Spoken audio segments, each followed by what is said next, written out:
அனைவருக்கும் வணக்கம். இன்றைக்கி நம்ம எதை பற்றி பார்க்க போகிறோம்னா, இன்றைக்கி ஒரு 2-3 விஷயத்தை பற்றி பார்க்க போகிறோம். இப்போ முதல் விஷயமாக நம்ம ஒரு சில பேர் ஏமாற்றும் நபர்கள் இருக்கிறார்கள், சில பேர் ஏமாறுபவர்கள் இருக்கிறார்கள். பலவிதமான ஏமாற்றம் பண்ணுறவங்களையும் ஏமாறுபவர்களையும் பற்றி பலவிதமான செய்திகள் இருந்தாலும், இப்போ இந்த ஏமாற்றுபவர் இருக்கார் இல்லையா, இந்த ஏமாற்றுபவரை மிக பெரிய புத்திசாலியாக நாம் அடையாளம் கண்டுகொள்ளலாமா? ஒரு ஏமாத்துறன்னா அதுக்கு ஒரு புத்தி செயல்பட்டுருக்கணும்ல, அறிவாளியாக இருக்கணும் இல்லையா? அப்போ அவர் அறிவாளியாக நான் எடுத்துக்கலாமா? இப்போ ஏமாந்தவர்களை முட்டாள்களாக எடுத்துக்கலாமா? இதை எப்படி எடுத்துக்கிறது அப்படின்னால், இயற்கை நியதி என்ன சொல்லுது? இப்போ யோக மார்க்கத்தில் இதை நீங்கள் எப்படி பார்ப்பீர்கள் அப்படின்னு நீங்கள் பார்த்தீங்கன்னா, இப்போ இந்த ஏமாற்றுபவர்கள் பலவிதமாக இருக்கிறார்கள். இந்த டெக்னாலஜி அதிகமாக வளர்ந்துடுச்சு. இந்த டெக்னாலஜி அதிகமாக வளர்ந்ததுனால இந்த டெக்னாலஜியை வச்சு அதிகமாக ஏமாத்துகிற கூட்டம் பெருத்துக்கிட்டே வருது. அதுலேயும் இந்தியாவை பொறுத்தவரையிலும் தமிழ்நாட்டில் பொருளாதாரம் ஓரளவுக்கு மேம்பட்டு இருக்கிறது என்ற வகையில் வெளிமாநிலத்தில் இருப்பவர்கள் ஒரு சில பேர் இங்கு சில விஷயங்களை செய்து கொண்டு திரும்பவும் அவர்கள் மாநிலத்துக்கு செல்வது நம்ம செய்தியெல்லாம் நம்ம கவனிச்சிருக்கோம். அது மாதிரி நடக்கிறதும் உண்டு. இப்படி பொதுமக்களிடம் டெக்னாலஜியை இந்த ஜிபே மூலமாக ஏமாற்றும் நபர்களும் இருக்கிறார்கள். அது மட்டும் இல்லாமல் நம்ம ஒரு ஏடிஎம் மிஷினில் தவறாக பயன்படுத்தி பணத்தை வரவிடாமல் அதை உள்ளாரையே நிறுத்தி ஏதாவது ஒரு டெக்னிக்கை பபுள்காம் அது மாதிரி யூஸ் பண்ணி அவங்க போனதுக்கப்புறம் அதை எடுக்கிறது, இது மாதிரி பலவிதமான நுட்பமான திருட்டுகள்லாம் இருக்குது. அதெல்லாம் ஒரு பக்கம் இருக்கட்டும், கொள்ளையடிக்கிறது அது மாதிரிலாம் ஒரு விதமான திருட்டு இருக்குது.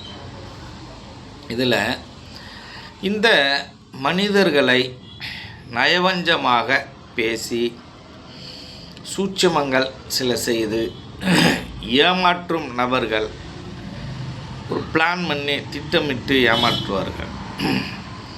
ஒரு இடத்த 3 பேருக்கு ஒருத்தவங்க பத்திரம் 15 கொடுக்குறாலாம் இருக்காங்க. இப்படிப்பட்டவர்களின் மத்தியில்தான் நாம் வாழ்ந்து கொண்டிருக்கிறோம். ரெண்டாவது என்ன அப்படின்னு கேட்டிங்கன்னா,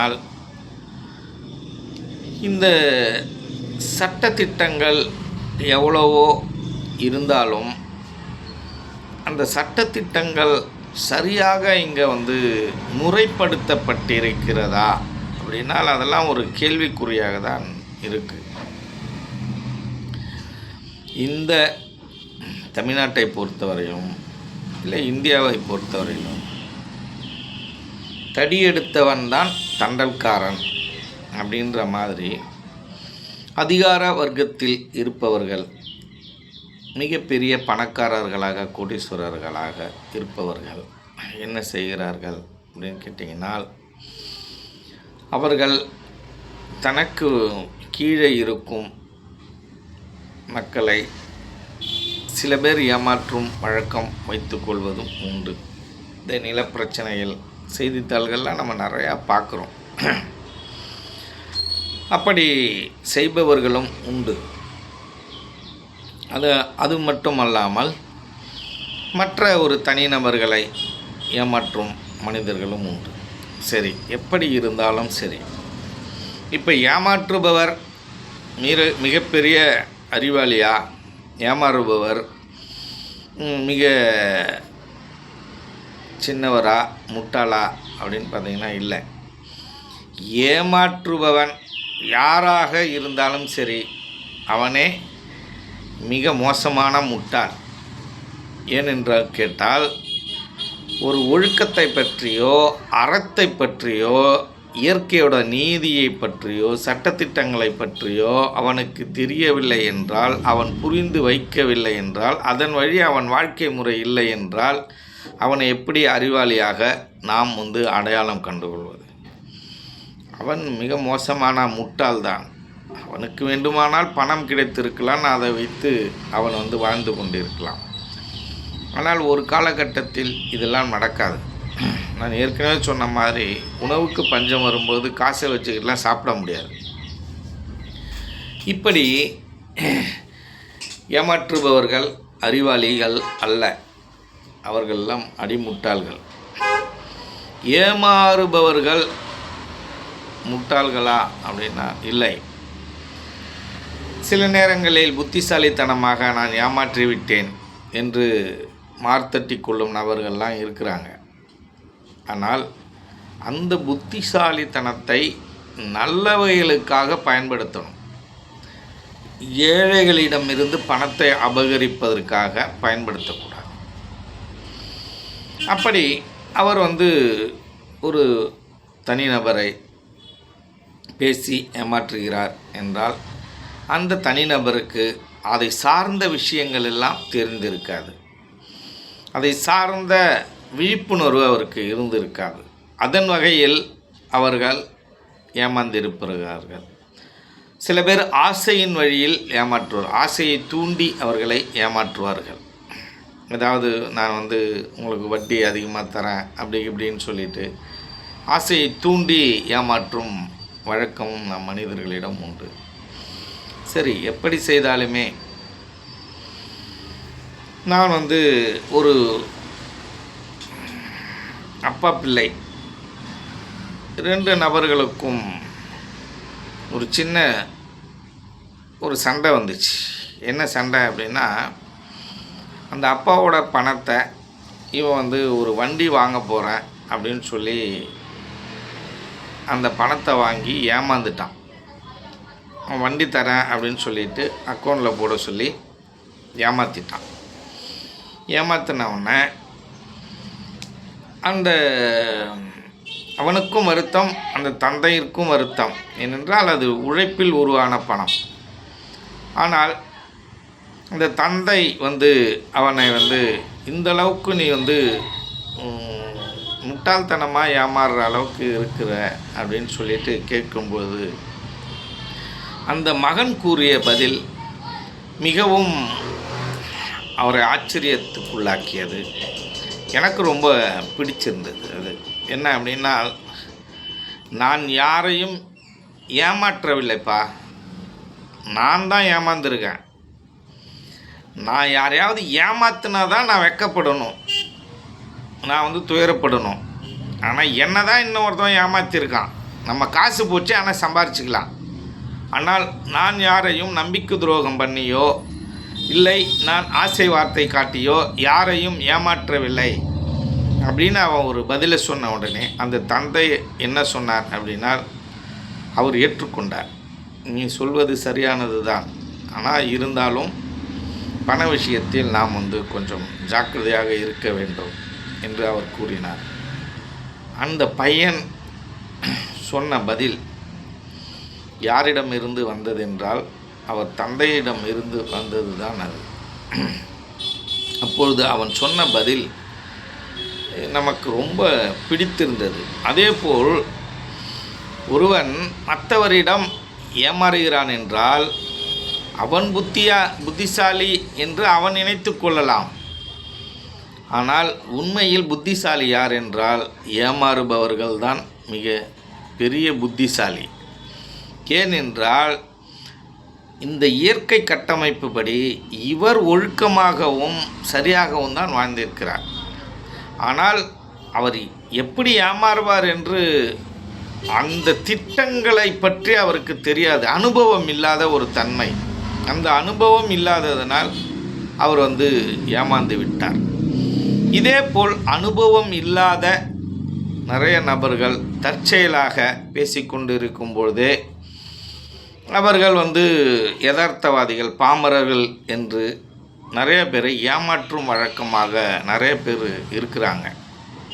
அப்படியெல்லாம் ஏமாற்றுவது உண்டு. சரி, இப்படி ஏமாற்றுபவர்கள் மிகப்பெரிய முட்டாள் என நாம் சொல்லிட்டோம். ஏன்னா அவனுக்கு வாழ தெரியல, அவன் குறுக்கு வழியில் சம்பாதிக்கணும் அப்படின்னு நினைக்கிறான். நீ என்ன குறுக்கு வழியில் சம்பாதிச்சாலும் அது எல்லாம் ஒரு நாள் அழியக்கூடியது தான், மனிதனை சேர்த்தும். ஆனால் இவர் ஏமாறுபவர்களை பொறுத்த அளவில் அவர் என்னதான் அவர் விழிப்புணர்வு இல்லாமல் ஏமாந்தாலும் அவர் எங்கு யாரிடம் இழந்தாரோ அந்த பணத்தை பெற்றுக்கொள்வதற்கு அவர் மீண்டும் வர வேண்டும், அதை கொடுப்பதற்கு அவனும் மீண்டும் வர வேண்டும். இதுதான் இயற்கை நியதி, நிதர்சனமான உண்மை. அதை தான் வள்ளுவன் சொன்னான். என்ன சொன்னான்னா, பிறர்க்கினார் முற்பகல் செய்யும், தமக்கினா பிற்பகல் தாமே வரும். இதே போல் உனக்கும் ஒரு கெடுதல் வரும் அப்படின்னு அவர் சொல்லிட்டார். நீ ஒருத்தவனுக்கு ஒரு தப்பு செஞ்சேன்னா அதே தப்பு உனக்கும் நடக்கும் அப்படின்னு அவர் சொல்லிட்டார். ஆனால் இன்னொரு விஷயமும் அதில் இருக்குது. என்னன்னால், இந்த பணத்தை கொடுப்பதற்காக அவன் மீண்டும் இவரிடம் வந்தே ஆக வேண்டும். ஏனென்றால் நாம் என்ன செய்தோமோ அதற்குரிய பலனை அனுபவிப்பதற்காக திரும்பவும் இந்த பூமியில் நாம் பிறந்தாக வேண்டும், கொடுப்பதற்காக வந்து ஆக வேண்டும். இதுதான் இயற்கை நியதி. இதுதான் ஒரு வட்டம் என்று சொல்கிறோம். இதிலிருந்து யாரும் மீள முடியாது என்பதை நாம் தெளிவாக தெரிந்து கொள்ள வேண்டும். இப்படி தான் இருக்கிறது. ஆகவே நண்பர்களே, நீங்கள் ஏமாந்தவர்கள் கொஞ்சம் விழிப்புணர்வோடு இருங்க. யாரையும் நம்பாதீங்க. மீண்டும் மீண்டும் இதை பதிவிடுறேன். எல்லோரையும் சந்தேகப்படுங்க. நல்லவர்களாக இருந்தாலும் கெட்டவர்களாக இருந்தாலும். நல்லவர்களாக இருந்தால் அதை பற்றி பிரச்சனை இல்லை. ஆனால் எல்லாரையும் சந்தேகப்படும் பொழுது நீங்கள் ஏமாறுவதற்கான ஒரு சூழ்நிலை குறைவாக இருக்கும் என்பதை நாம் தெரிந்து கொள்ள வேண்டும். இப்படி இந்த ஏமாற்றத்தை பற்றி நாம் தெளிவாக பார்த்தோம். இப்போ அதுக்கு அடுத்தாற்போல் நாம் இன்னொரு விஷயத்தை பார்க்க போகிறோம். இந்த மனித கூட்டத்தில் மனிதர்கள் யாரிடம் இன்பத்தை பகிர்ந்து கொள்ளக்கூடாது, யாரிடம் துன்பத்தை பகிர்ந்து கொள்ளக்கூடாது, யாரிடம் இன்பத்தை பகிர்ந்து கொள்ளணும், யாரிடம் துன்பத்தை பகிர்ந்து கொள்ளணும் அப்படிங்கிறத பற்றி நம்ம பார்ப்போம்.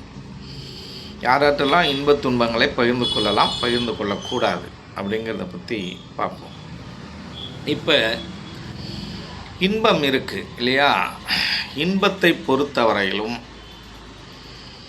எனக்கு தெரிந்த அளவில் அதிகபட்சமான 99% பேர்கிட்ட நம்ம பகிர்ந்துக்க கூடாது. ஏனென்றால் இந்த உலகமே, மனிதர் கூட்டமே இந்த பொறாமையில் மூழ்கி கிடக்கிறது. மற்றவர்களை பார்த்து பொறாமைப்படுவது, மற்றவர்களுக்கு ஏதாவது ஒரு நல்லது நடந்ததுன்னா அது நமக்கு நடக்கலையே அப்படின்ற ஒரு பொறாமை உணர்வில் இருப்பது உண்டு. இந்த ஒழுக்கம் என்பது, இந்த நியதி என்பது, கடமை என்பது, லட்சியம் என்பது இந்த உலகத்தில் நம் நாட்டில் அதிகமாக அழிந்து கொண்டே குறைந்து கொண்டே அதை பற்றிய விழிப்புணர்வு இல்லாமலே வந்து கொண்டிருக்கிறது. அப்பொழுது நம் இன்பத்தை யாரிடம் பகிர்ந்து கொள்ள வேண்டும் என்றால், அதிகபட்சமாக நீங்கள் இன்பமாக இருக்க வேண்டும் என்று அதிகபட்சமாக நினைக்கும் நபர்கள் யார் என்று நீங்கள் கேட்டீர்களே ஆனால், முதலில் உங்களுடைய தாய் தந்தையர்கள், இவர்களிடம் பகிர்ந்து கொள்ள வேண்டும்.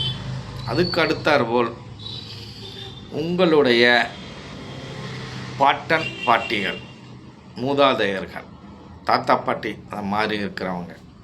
அதுக்கப்புறம் உங்களுடைய முன்னேற்றத்தில் அக்கறை செலுத்தும் நல்ல மனிதர்கள், அவர்கள் நண்பராக இருந்தாலும் உறவினர்களாக இருந்தாலும் மாமன் மைத்துனர் அது மாதிரி இருந்தாலும் நீங்கள் அவர்களிடம் இன்பத்தை பகிர்ந்து கொள்ள வேண்டும்.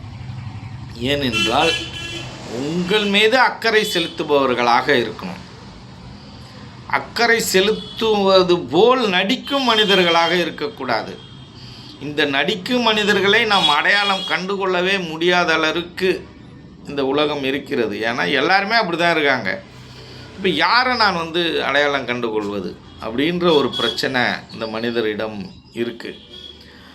அப்போ இன்பத்தை நீங்கள் உங்கள் மேல் அக்கறை செலுத்தும் நபர்களிடம் மட்டுமே நீங்கள் பகிர்ந்து கொள்ளணும். அப்போ இவங்களில் அம்மா அப்பா தாத்தா பாட்டி மாமன் மச்சான் இவர்கள் எல்லாம் அடங்குவார்கள். இவர்களிடம் நீங்கள் இவர்களிடம் இன்பத்தை பகிர்ந்து கொள்ள வேண்டும். துன்பத்தை யாரிடம் பகிர்ந்து கொள்ளணும் அப்படின்னு கேட்டிங்கனால், துன்பத்தையும் நீங்கள் மற்றவர்களிடம் யாராக இருந்தாலும் நீங்கள் பகிர்ந்து கொள்ளக்கூடாது. உங்களிடம் அக்கறை செலுத்தாதவர்கள் யாராக இருந்தாலும் அவர்களிடம் பகிர்ந்து கொள்ளக்கூடாது. ஏன் என்று கேட்டீர்களேயானால், அவர்கள் உங்களுக்கான சரியான தீர்வை கொடுக்க மாட்டார்கள். உங்களை நீங்கள் துன்பத்தை பகிர்ந்து கொள்ளும் பொழுது உங்களுடைய தாழ்வு மனப்பான்மையை நீங்கள் பகிர்ந்து கொள்ளும் பொழுது உங்களை பற்றிய தவறான சிந்தனையும் உங்களிடமிருந்து விலகுவதற்குமான வாய்ப்பு உள்ளது. கஷ்டப்படக்குள்ள ஒருத்தவன்ட்ட போய் பணம் கேட்டால் அவன் எப்படி இல்லைன்னு சொல்லிட்டு உங்களை விட்டு விலகுவானோ அதே போல தான் இப்போ நம்ம துன்பப்படும் போது என்ன பண்ணணும் அப்படின்னு கேட்டிங்கன்னா, அவர்களிடம் வெளிப்படுத்தக்கூடாது. யாரிடம் இதை வெளிப்படுத்தலாம் அப்படின்னு கேட்டீர்களே ஆனால், உங்களுடைய துன்பத்தை நீக்கும் நபர்களாக அவர்கள் இருக்க வேண்டும். ஒன்று மனதிலும் குணத்திலும் நீக்கும் நபர்களாக இருக்க வேண்டும். இல்லை பொருளாதாரத்தில் மேம்பட்டும் உங்களுடைய குறைகளை நீக்கும் நபர்களாக இருக்க வேண்டும். அவர்களிடம் நீங்கள் உங்கள் துன்பத்தை பகிர்ந்து கொள்ள வேண்டும். அப்படி நீங்கள் துன்பத்தை பகிர்ந்து கொண்டால்தான் என்ன நடக்கும் அப்படின்னு கேட்டிங்கன்னா, அவர்கள் உங்களுக்கு உதவுவார்கள். அவரிடம் ஒன்றுமே இல்லை அப்படின்னால் நீங்கள் என்ன பண்ணலாம், அவங்கள்ட்ட நம்ம எதையும் எதிர்பார்க்க முடியாது. அவர்கள்ட்ட பொருளாதாரத்தில் மேம்பட்டிருக்காங்கன்னா அவர்கள் நமக்கு உறுதுணையாக இருப்பார்களேனா அவங்கள்ட்ட நம்ம பகிர்ந்துக்கலாம். சில பேர் என்ன பண்ணுவாங்க அப்படின்னால், உடல் சார்ந்த துன்பங்கள் இல்லை ஒரு உதவி, ஒரு இடத்துக்கு போயிட்டு வரணும் அப்படின்ற சில விஷயங்கள் உதவிகள்லாம் இருக்கும். சில பேரால் பணம் கொடுக்க முடியாது, உடல் உழைப்பை கொடுப்பாங்க. அவர்களிடம் நீங்கள் பகிர்ந்து கொள்ளலாம். ரெண்டாவது, நல்ல நண்பர்கள் என்று இருப்பார்கள். நல்ல நண்பர்களை அடையாளம் காண்பது என்பது மிக மிக குறைவாக இருக்கிறது. அப்படி நல்ல நண்பர்களை அடையாளம் கண்டு அவர்களிடம் பகிர்ந்து கொள்ளலாம். இப்போ நண்பர்கள் கூட்டமே குறைஞ்சிட்டு வருது, பொறாமை அதிகமாக இருக்கும் நிலையில். இப்படி தான் நண்பர் கூட்டம் இருந்தும் வருகிறது. பணக்காரன் கூட தான் நண்பனாக இருக்கான், ஏழைங்க கூட தான் நண்பனாக இருக்கான். அப்படி பணக்காரன் ஏழை ரெண்டு பேரும் ஒன்றா இருந்தால் உதவணும் அப்படின்னா ஓடுறான். அப்படி தான் நண்பர்களோட வட்டாரம்லாம் அதிகபட்சமாக இருக்குது. அதனால் அதை மாதிரி நபர்களிடம் நம் துன்பத்தை பகிர்ந்து கொள்ளக்கூடாது. ஏனென்றால் உங்கள் தரத்தை அவர்கள் மிக குறைவாக எடை போடுவார்கள் என்பதால் அவர்களிடம் பகிர்ந்து கொள்ளக்கூடாது. அதே போல் உங்களிடம் அக்கறை செலுத்துபவர்கள் இருக்கிறாங்க இல்லையா, முடிந்த அளவு உங்கள் தாய் தந்தையர்களிடம் அதை பகிர்ந்து கொள்ளக்கூடாது. ஏனென்றால் அவர்கள் மனவேதனைப்படுவார்கள். அப்போ யார்கிட்ட தான் இதை பகிர்ந்துக்கிறது அப்படின்னால், கண்டிப்பாக பகிர்ந்து கொள்ள வேண்டும் என்றால் அனைவரிடமும் பகிர்ந்து கொள்ளலாம். குடும்பத்தில் இருப்பவர்கள் அவர்கள் வேதனைப்படுபவர்கள், அவர்களால் உங்களுக்கு தீர்வு சொல்ல முடியாது, கொடுக்க முடியாது அப்படின்னு நினச்சிங்கன்னா அவங்கள்ட்ட சொல்ல வேண்டாம். அவங்க மனசு கஷ்டப்படுவாங்க. அப்போ அவர்களிடம் துன்பத்தை சொல்லாமல் இருப்பதும் நல்லது. அப்போ இந்த ரெண்டத்தையும் பேலன்ஸ் பண்ணுற மாதிரி, நல்லதாக இருந்தாலும் கெட்டதாக இருந்தாலும் என்னோடய குறைகள்லாம் யார்கிட்டையாவது சொல்லணும்ல. நான் போய் யார்கிட்ட சொல்கிறது அப்படின்னு கேட்டிங்கன்னா, இந்த இரண்டையும் சரிசமமாக சமநோக்கோடு பார்க்கக்கூடிய ஒரு நபர் இருக்கிறார். அவர் யார் என்றால் நல்ல குருநாதர்கள். அவர்கள் சரியான தீர்வையும் உங்களுக்கு யோசனையும் கூறுவார்கள். அவர்களிடம் நீங்கள் பகிர்ந்து கொள்ள வேண்டும். என்ன அதில் பிரச்சனைனா, அவர் பொருளாதாரத்தில் மேம்பட்டு இருக்க மாட்டார், நல்ல குருநாதராக இருப்பவர். அப்படி மேம்பட்டு இருக்கும் பொழுது, அப்படி யாராவது ஒரு நபர் உங்களுடைய நல்ல குருநாதர் பொருளாதாரத்தில் மேம்பட்டு இருந்தால் அவர் கண்டிப்பாக உதவக்கூடிய நபராக இருப்பார். அவர்களிடம் நீங்கள் எல்லாத்தையும் பகிர்ந்து கொள்ளலாம். ஆனால் அந்த குருநாதர் நல்ல குருநாதரா என்று நீங்கள் பார்த்து கொள்ள வேண்டும். இப்படி தான் நம்மளுடைய இன்பத் துன்பங்களை இந்த மனிதர்களிடம் பார்த்து பகிர்ந்து கொள்ள வேண்டும் என்பதை நாம் தெளிவாக தெரிந்து கொள்ளணும். ஏன்னா இந்த உலகம் அப்படி தான் போயிட்டுருக்கு. நம்ம ஏதோ ஒரு கார் வாங்கியிருக்கோம், வீடு கட்டியிருக்கோம் அப்படின்னா உறவினர்கள்லாம் அப்படி பொறாமப்படுறான், பொங்கி எழுறான். இப்போ வேடிக்கையாக ஒன்று சொல்வது உண்டு. என்ன அப்படின்னா, நல்ல விஷயங்கள் நடக்கும் பொழுது மற்றவர்களிடம் நாம் போய் ஒரு இனிப்பை கொடுப்பது எதற்காக அப்படின்னா, இப்போ நம்ம வளர்ந்துட்டோம் அப்படின்னாக்குள்ள அவன் என்ன பண்ணுவான் அப்படின்னா, அவன் பொறாமைப்படுவான்.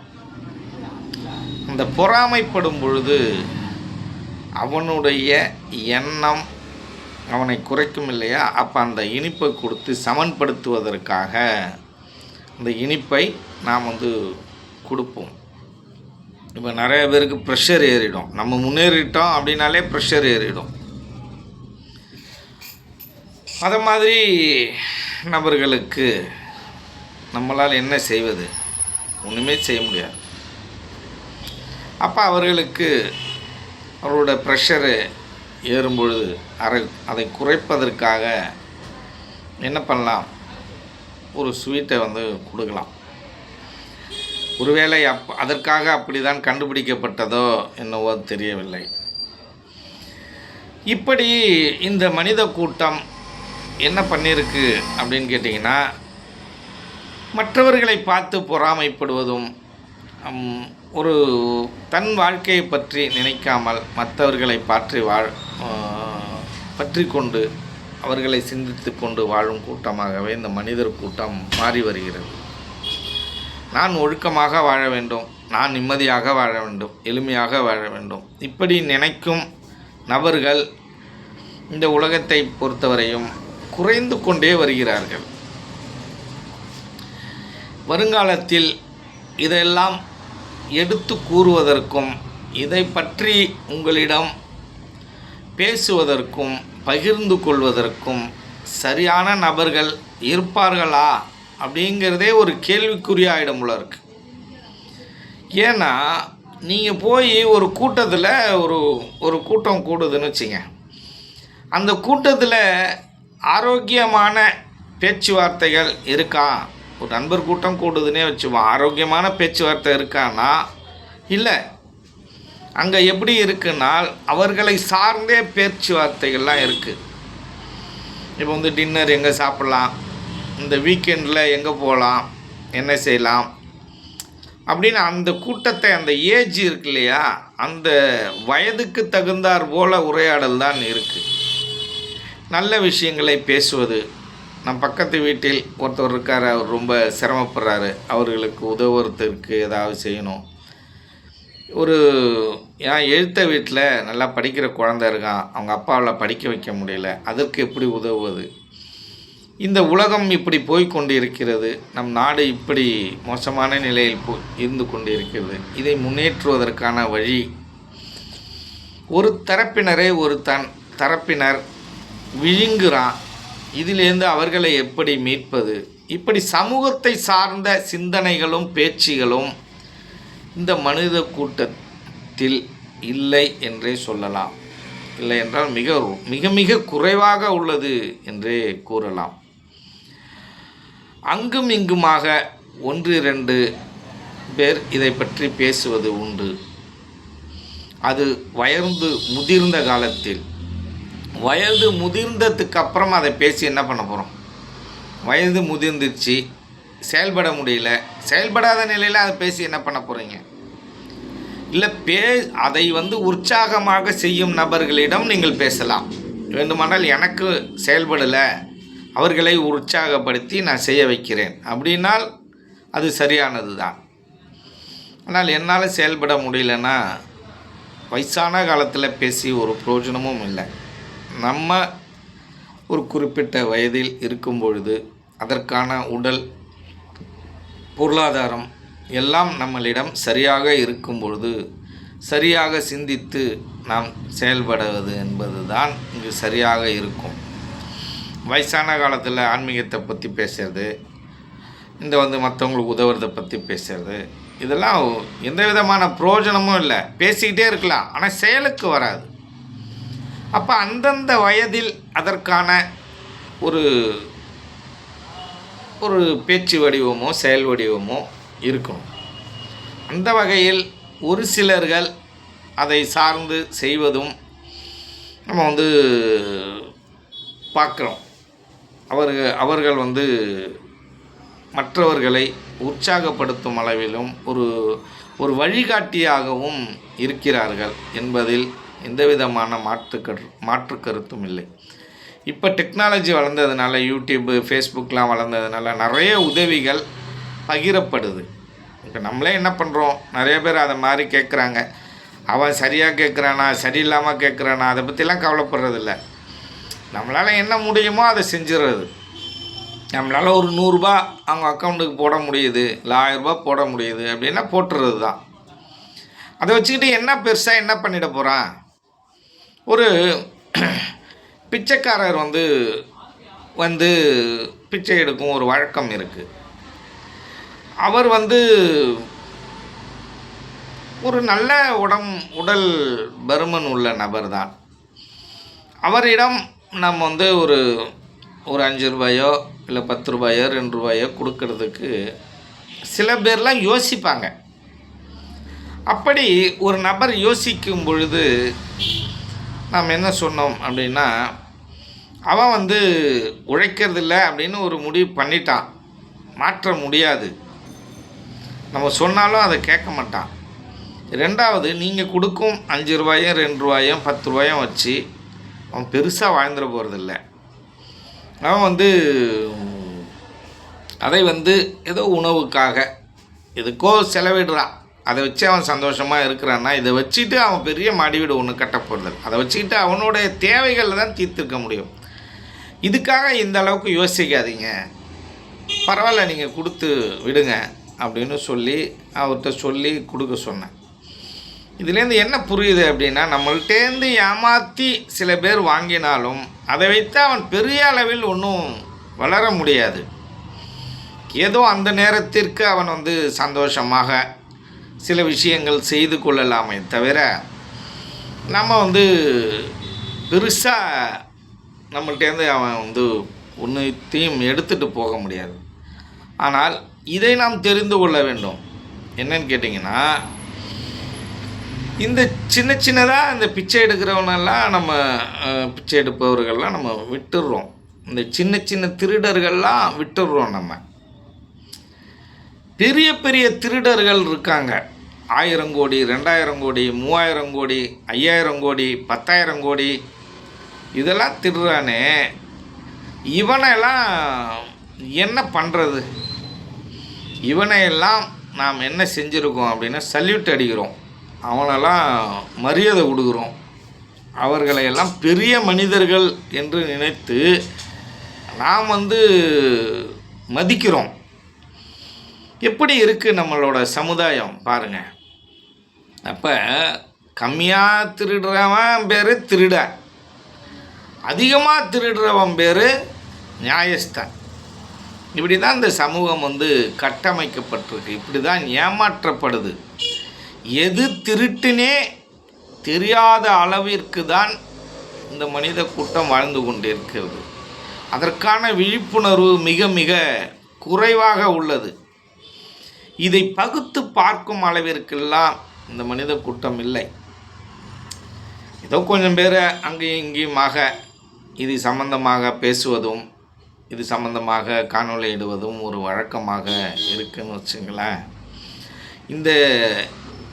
இந்த பேசும் இந்த சுதந்திரம், இந்த டெக்னாலஜி வளரலை அப்படின்னா இதையும் பேசுவதற்கான வாய்ப்பே இல்லாமல் போய்விடும். நம்மளை சார்ந்தவர்களுக்கு மட்டுமே இந்த உண்மைகளை நாம் அவர்களிடம் மட்டுமே நம்மளால் பகிர்ந்துக்க முடியும். மற்றவர்களுக்கு இது போய் சேராது. இந்த சமூகம் ஒரு மோசமான ஒரு சூழ்நிலையை நோக்கி பயணம் செய்து கொண்டிருக்கிறது என்பதை நாம் அனைவரும் புரிந்து கொள்ள வேண்டும். ஏன் அப்படின்னு கேட்டிங்கன்னா, மீண்டும் மீண்டும் நான் சொல்கிறேன், இது ஒவ்வொரு காணொளியிலையும் நான் கட்டாயம் இதை சொல்லிடுறேன். என்ன அப்படின்னா, நாம் அனைவரும் ஒன்று சேர வேண்டும். ஒன்று சேராமல் இங்கு ஒரு மாற்றத்தை நம்மளால் எப்படி கொண்டு வர முடியும்? ஒன்று சேரணும். இதை ஒவ்வொரு காணொளியிலும் நான் ஏன் வலியுறுத்துகிறேன் அப்படின்னா, ஒரு தடவை கேட்கலனாலும் ஒரு தடவையாவது சரி எப்படி தான் பண்ணலாம், என்ன தான் பண்ணலாம் அப்படின்னு அதை சார்ந்து யோசித்து நீங்கள் வந்துட மாட்டிங்களா அப்படிங்கிறத நம்ம யோசிப்போம். கொஞ்ச நாள் கழித்து நான் உங்களிடம் லைவ் ஒன்று போடுறேன், நேரடியாக உங்களை தொடர்பு கொள்கிறேன். அப்போ உங்களுடைய கருத்துக்களை நீங்கள் பரிமாறுங்க. அதுக்கு அடுத்தாற்போல் கொஞ்ச நாள் கழித்து நான் ஊராக சென்று இந்த பொதுமக்களை சந்திக்கலாம் அப்படின்னு ஒரு முடிவு எடுத்திருக்கேன். ஒரு நீண்ட நாள் கேப்பு விட்டு, முதலில் சென்னை, அப்புறம் அதை சார்ந்த நகரங்களில் ஒன்றொன்றாக இந்த யோக பயிற்சியும் உங்களுக்கு கற்றுக் கொடுத்து, இந்த சமுதாயம், இந்த மனிதர் கூட்டம், மனிதனின் மனநிலை, இதை பற்றியெல்லாம் உங்களிடம் பகிர்ந்து கொண்டு அதோடைய தீர்வுகளை பற்றி நாம் கலந்து ஆலோசிக்கலாம் என்ற ஒரு முடிவை எடுத்து உள்ளோம்.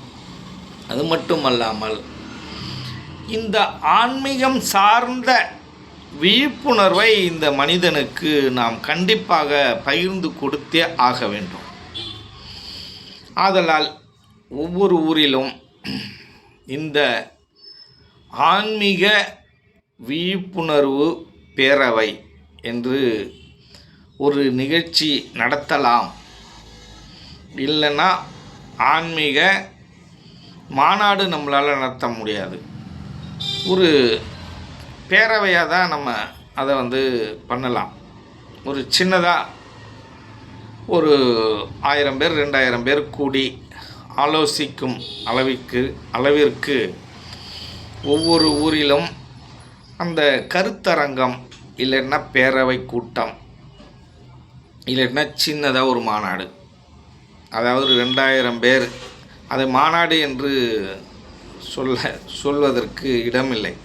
ஒரு கூட்டம், ஒரு 2000 பேர் சந்தித்து அதை கலந்துரையாடி ஒரு முடிவு எடுக்கிற அளவுக்கு ஒரு கூட்டத்தை நம்ம கூட்டி ஆலோசிப்போம் அப்படின்னு ஒரு முடிவு எடுத்திருக்கேன். அதை நான் கொஞ்ச நாள் கழித்து லைவில் போடும்போது உங்களுடைய கருத்துக்களை சொல்லுங்கள், கமெண்டில் பதிவிடுங்க.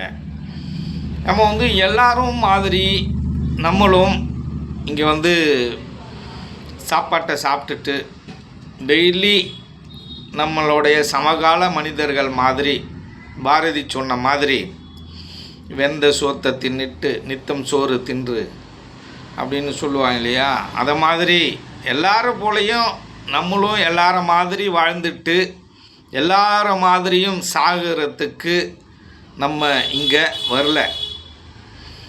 நம்ம வாழ்ந்ததற்கான ஒரு அடையாளத்தை விற்று செல்ல வேண்டும். நாம் வாழ்ந்ததற்கான வழிமுறைகளை, மேல்நிலை அடைவதற்கான வழிமுறைகளை நாம் கட்டாயம் செய்யத்தான் போகிறோம். அதில் எந்த விதமான மாற்று கருத்தும் இல்லை. அப்படி நாம் ஒழுக்கமாக வாழும்போது இறைவன் எனக்குள் ஆட்கொள்வார். நான் அவர் ஆட்கொள்கிறேனோ இல்லையோ, நான் சரியாக இருக்கும்போது அவர் என்னை ஆட்கொண்டே ஆகணும். சாதாரணமாக இருக்கும்போது இந்த திருஞான சம்பந்தருக்கு எப்படி சின்ன வயசில் ஒரு ஞானம் கிடைத்ததோ, வாழ்க்கையோட அந்த அறநெறியில் நாம் சரியாக வாழும்பொழுது இறைவன் கண்டிப்பாக ஆட்கொண்டே ஆக வேண்டும். எப்படி அப்படின்னா, நான் ஒழுக்கமாக வாழுறேன் ஆனால் தவம் செய்யாமல் இருந்து ஆட்கொண்டுவார அப்படிலாம் இல்லை. ஒரு மிதமான தவம் நாம் செய்யும் பொழுது, நாம் வாழ்க்கையில் அறம் சார்ந்து நிறைய விஷயங்கள் பண்ணும் பொழுது கண்டிப்பாக இறைவன் ஆட்கொண்டே ஆக வேண்டும்.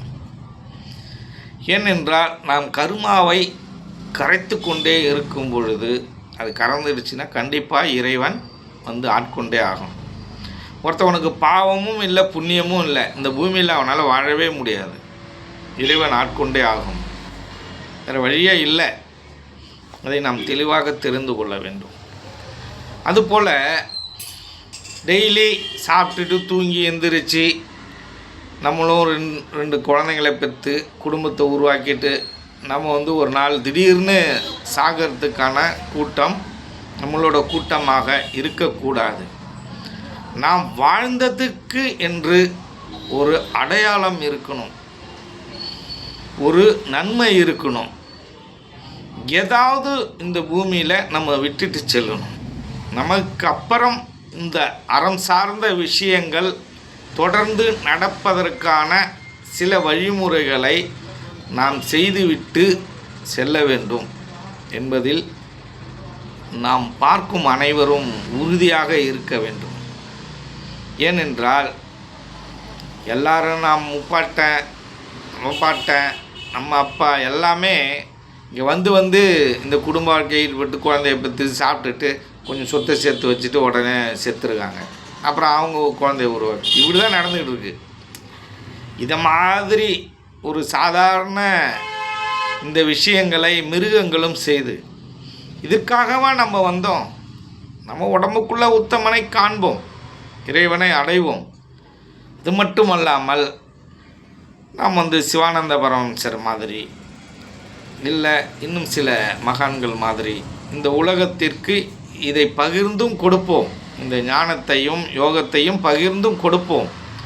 அதையும் மீறி சில விஷயங்களை இந்த உலகவாசிகளுக்காக ஏதாவது ஒன்று செஞ்சுட்டு போகணும். அதற்கான ஒரு சூழ்நிலையை நாம் அனைவரும் கைகோர்த்து தான் செய்ய முடியும். இப்போ நான் சமாதி நிலை அடைவது என்பது என்னை சார்ந்தது, ஒவ்வொரு தனி மனிதனை சார்ந்தது. ஆனால் இந்த நாடை சார்ந்து ஒரு நல்ல விஷயம் ஏதாவது ஒன்று பண்ணணும், ஒரு ஊரை சார்ந்து ஒரு நகரத்தை சார்ந்து பண்ணணும்னா அதுக்கு எல்லாருமே கைகோர்க்கணும். ஏன்னா இங்கே ஒரு தலைமைன்னு இருந்தால் அங்கே போட்டி, பொறாமை, அடிச்சுக்கிறது அப்படிலாம் இருக்கும். அப்படிலாம் இல்லாமல் சமத்துவமான ஒரு விஷயம், சமத்துவமான கருத்து, சமத்துவமான வாழ்க்கை முறை, இதையெல்லாம் வடிவமைத்து கட்டமைத்து இதை நமக்கு பிறகு இது சரியாக நடக்கும் அளவிற்கு சில திட்டங்களை ஆலோசித்து நாம் இந்த மக்களிடம் விட்டு செல்ல வேண்டும். இந்த சமக்கருத்தை நீங்கள் உங்களுக்குள்ளரையும் இது இருக்கணும்னு நான் எதிர்பார்க்குறேன். நம்மளால் முடிஞ்சது இந்த மக்களுக்கு ஏதாவது செஞ்சுட்டு போவோம் அப்படின்னு நான் நினைக்கிறேன். நன்றி, வணக்கம்.